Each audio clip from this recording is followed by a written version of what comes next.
Hello students, today we are going to learn about a major event in Indian history, the Revolt of 1857, also known as India's first War of Independence.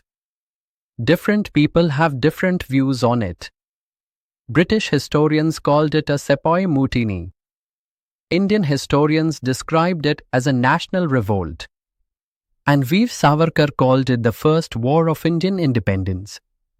Even though it didn't succeed, it planted the seed of Indian nationalism.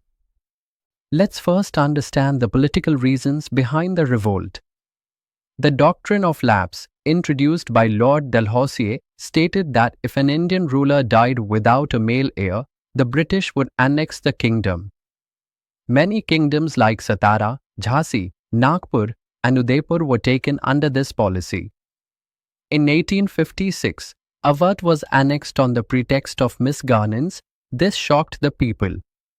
Also, the British announced that Bahadur Shah Zafar would not be succeeded by his heirs. This was a direct insult to the once great Mughal dynasty. Economically, the British had introduced high land taxes through systems like the permanent settlement and Mehalwari system, which ruined farmers. Our local handicrafts and artisans were destroyed by British machine-made goods. Soldiers and zamindars lost income after annexations and disbandment of armies. These economic policies left many Indians angry, unemployed, and resentful. Now let's look at the social and religious factors. The British introduced reforms like abolition of sati and widow remarriage. While progressive, many traditional Indians felt threatened. Missionary activities also increased. People feared that the British were trying to convert Indians to Christianity.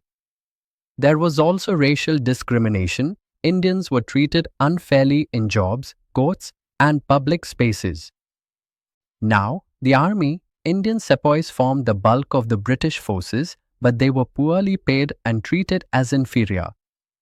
In 1856, the General Service Enlistment Act required sepoys to travel overseas. This was a big issue for high-caste Hindus because of the Kala-Pani taboo. Sir, may I ask a question? Yes, go ahead. Why was crossing the sea such a big deal? Good question. In those days, it was believed that crossing the sea would make a Hindu lose their caste.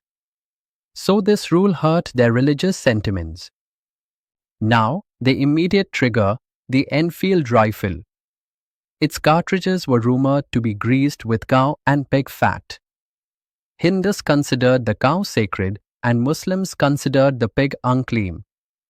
When sepoys refused to use these cartridges, they were punished. This lit the spark for the revolt. Sir, why Bahadur Shah Zafar? He didn't have power, right? On 29 March 1857, a sepoy named Mangal Pandey attacked a British officer at Barakpur. He was arrested and later hanged.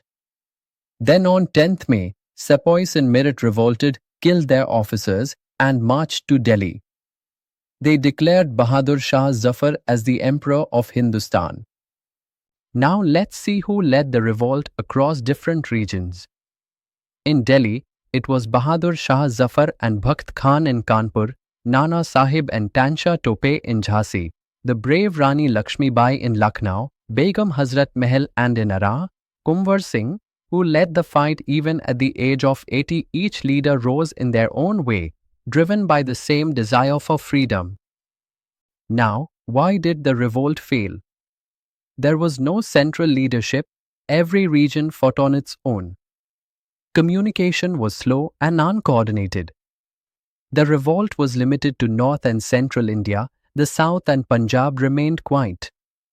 The British had better weapons and military strategy. Also, some groups like the Sikhs, Rajput, and Nizam supported the British. Sir, was it only a Hindu-Muslim revolt? Not at all. It was more than that. People from different castes, communities, and regions participated, but yes, its reach was limited, which hurt its success. The British responded quickly. They recaptured Delhi in September 1857. Bahadur Shah Zafar was captured and exiled to Rangoon, Burma.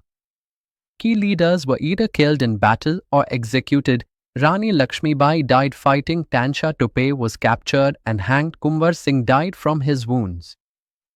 Let's look at what changed after the revolt. The East India Company was abolished. India came under direct rule of the British Crown. A Secretary of State for India was appointed. The army was reorganized. British soldiers were given key positions. The British now avoided interfering in religious matters, but most importantly, it inspired the future nationalist movement. Different scholars have different interpretations of this revolt. British historians, just a military mutiny. Veer Savarkar, First War of Independence. R.C. Majumdar, uncoordinated uprisings. Karl Marx, revolt against colonial economic exploitation. To conclude, the revolt of 1857 wasn't just a sepoy uprising. It was the first united expression of Indian anger against colonial rule. It failed, but it laid the emotional and political foundation for India's freedom struggle. Jai Hind.